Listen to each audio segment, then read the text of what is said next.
এমকে trading একাডেমির পক্ষ থেকে আমি গোপাল। আজকের ভিডিওটা সম্পূর্ণ একটু আলাদা টাইপের।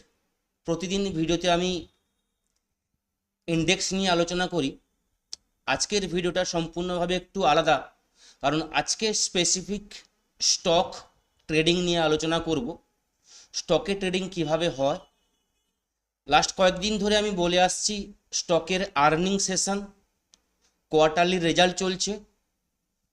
তো কোয়ার্টারলি রেজাল্ট এবং আর্নিং সেশনটা কি, এটাকে নিয়েই আজকের আলোচনা, আজকের ভিডিও।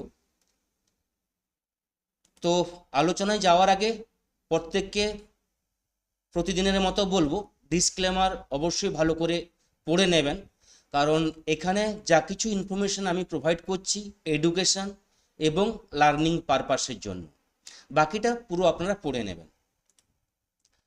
আমি যেভাবে আপনাদেরকে বলে এসেছি লাস্ট কয়েকদিন ধরে, স্টকের রেজাল্ট যে কোয়ার্টারলি হয়, আমরা পুরো বছরে 365 দিনে এক বছর হয়, এবং আমরা যদি কোয়ার্টারে ভাগ করি, 4টা কোয়ার্টার আমরা পাই। জানুয়ারি, ফেব্রুয়ারি, মার্চ, তার রেজাল্ট এপ্রিলে আসে। এপ্রিল, মে, জুন তার জুলাইতে আসে। এইভাবে 4টা কোয়ার্টারের রেজাল্ট আসে।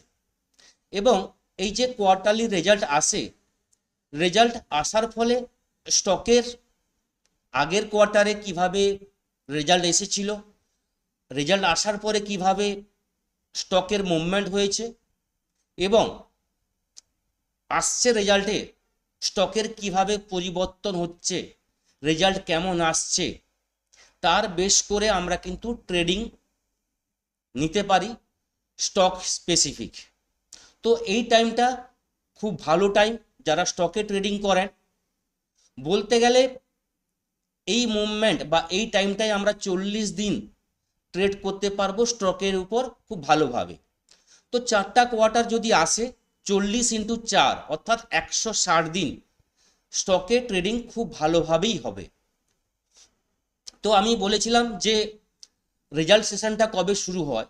যদি আমরা এটা গুগলের পেজ, যদি এখানে গুগল পেজে আমরা earning session in money control আমরা টাইপ করি, টাইপ করলে এইরকম একটা সারফেস আমাদের কাছে ওপেন হবে, এবং এই যে ফার্স্ট যে লেখা আছে কোম্পানি আর্নিং ক্যালেন্ডার, এটাতে যদি আমরা ক্লিক করি, তাহলে কোম্পানির যে রেজাল্ট সেশন আমরা কিন্তু একটা পেজ দেখতে পাবো, যেখানে এখানে আপনারা দেখতে পাচ্ছেন yesterday, today, tomorrow, this week, next week, এইভাবে কিন্তু লেখা থাকে। আজকের ডেটে কোনো কোম্পানির রেজাল্ট নেই। যদি আমরা টুমোরো ক্লিক করি, তাহলে দেখতে পাবো অনেক কোম্পানির রেজাল্ট আছে। আইসিসি প্রুডেন্সিয়াল, জাস্ট ডায়াল, স্বরাজ ইঞ্জিনিয়ারিং, এরকম করে অনেক কোম্পানি আছে। যদি আমরা দিস উইক দেখি, তাহলে HDFC bank, ICC bank, yes bank, এরকম অনেক কোম্পানি আছে যারা এই উইকে রেজাল্ট শো করবে। এ একদম পুরো উইকের ডেটা এখানে আমরা পেয়ে যাব। তো এর বেসিসে কিন্তু আমরা ট্রেড করতে পারি। সাপোজ ধরুন এইচডিএফসি ব্যাংক, তার রেজাল্ট আমরা দেখতে পাচ্ছি কোয়ার্টার 4-এর রেজাল্ট আসবে 18 এপ্রিল। তো এটাকে যদি আমরা চার্টে দেখি, তাহলে ক্লিয়ার করতে পারবো। এইচডিএফসি ব্যাংকের চার্ট এখানে আমি লাগিয়ে রেখেছি, এবং ডেলি টাইম ফ্রেমে আমরা দেখতে পাচ্ছি 18 এপ্রিল রেজাল্ট আসবে। তো রেজাল্ট আসার আগে একটা ট্রেন্ডে থাকে। ফার্স্ট আমাদের দেখতে হবে রেজাল্ট আসার মিনিমাম 10 দিন আগে যে স্টককে আমরা ফলো করব সেই স্টকের চার্ট দেখতে হবে, এবং চার্ট কোন জায়গায় আছে, সাপোর্টে আছে না রেজিস্ট্যান্সে আছে দেখতে হবে, এবং রেজাল্ট আসার 10 দিন কিভাবে ওই স্টকের মুভমেন্ট আসছে।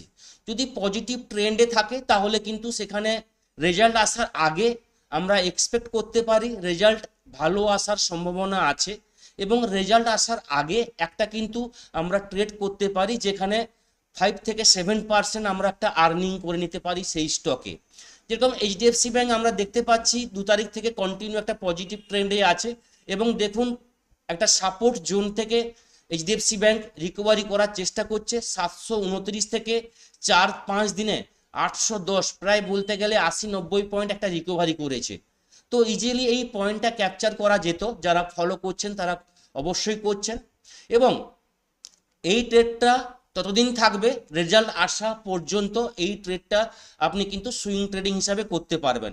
এখানে ডেলি বেসিসে আপনি কিন্তু ট্রেড করতে পারবেন এই স্টকের উপর। এরপর আপনার রেজাল্ট আসার পর দেখতে হবে রেজাল্টটা কিভাবে আসছে। যদি পজিটিভ রেজাল্ট আসে তাহলে কিন্তু সেই ট্রেন্ডে আরও দুদিন কিন্তু আপনি ট্রেড করতে পারবেন। যদি নেগেটিভ রেজাল্ট আসে তাহলে কিন্তু তার এফেক্ট কিন্তু মার্কেটে আরও দুদিন থাকবে সেই স্টকের উপর। তাহলে একটা জিনিস আমরা ক্লিয়ার হলাম, যেই স্টকের রেজাল্ট আসবে সেই স্টককে যদি আমরা প্রপারলি ফলো করি তাহলে রেজাল্ট আসার আগে একটা ট্রেড অবশ্যই পাবো এবং রেজাল্ট আসার পরে আরও একটা ট্রেড পাবো। তো এইভাবে যদি আমরা ট্রেড করি রেজাল্ট চলবে প্রায় 1 মাস। তো যেটাকে আমরা বলছি 40 দিন।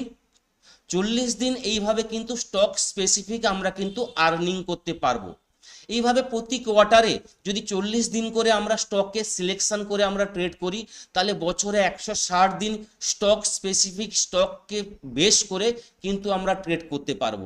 যারা অপশান ট্রেডিং বা ইন্ডেক্সে আপনারা ট্রেডিং করতে পছন্দ করেন না, স্টক স্পেসিফিক আপনারা ট্রেড করতে চান, তাদের জন্য কিন্তু এটা একটা বেস্ট টাইম আর্নিং সেশন।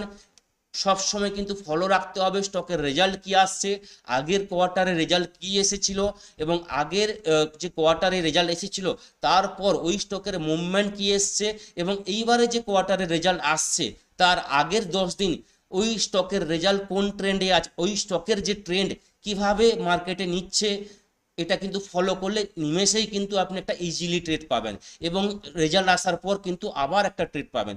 এরপরে তো প্রত্যেকের স্ট্র্যাটেজি আছে, ইন্ডিকেটার আছে, আরও অনেক কিছুই আছে যেগুলো কিন্তু আমি এখানে একদম মানে আপনাদের সামনে আমি লাইভ মার্কেটে বলতে পারছি না, যেগুলো আমাদের প্রতিটা স্টুডেন্টকে আমরা শিখিয়ে থাকি স্টক স্পেসিফিক আমরা রেজাল্ট সেশনে কিভাবে আমরা ট্রেড করব। তো এই সময়টা কিন্তু ভালোভাবে আর্নিং করা যায়। তো এই ভিডিওটা তাদের জন্য যারা স্টক স্পেসিফিক ট্রেড করেন এবং স্টককে ভালোভাবে আপনারা চুজ করে ট্রেড করেন, তাদের বলবো আর্নিং সেশনে ট্রেড করুন। প্রতিটা রেজাল্ট সেশনে আপনি কিন্তু ভালো আর্নিং করতে পারবেন। এই যে মানি কন্ট্রোলের যে পেজ, এখানে কিন্তু আপনি চেক করলে দিস উইক নেক্সট উইক প্রতিটা উইকের কিন্তু রেজাল্ট কিন্তু আপনারা দেখতে পাবেন। সেই বেসিসে আপনি আপনার স্ট্র্যাটেজি তৈরি করুন, স্টককে আপনি নোট ডাউন করে রাখুন এবং ফলো করুন, অবশ্যই কিন্তু ভালো ট্রেড পাবেন। ভিডিও যদি ভালো লেগে থাকে অবশ্যই লাইক এবং শেয়ার করতে ভুলবেন না। Thank you.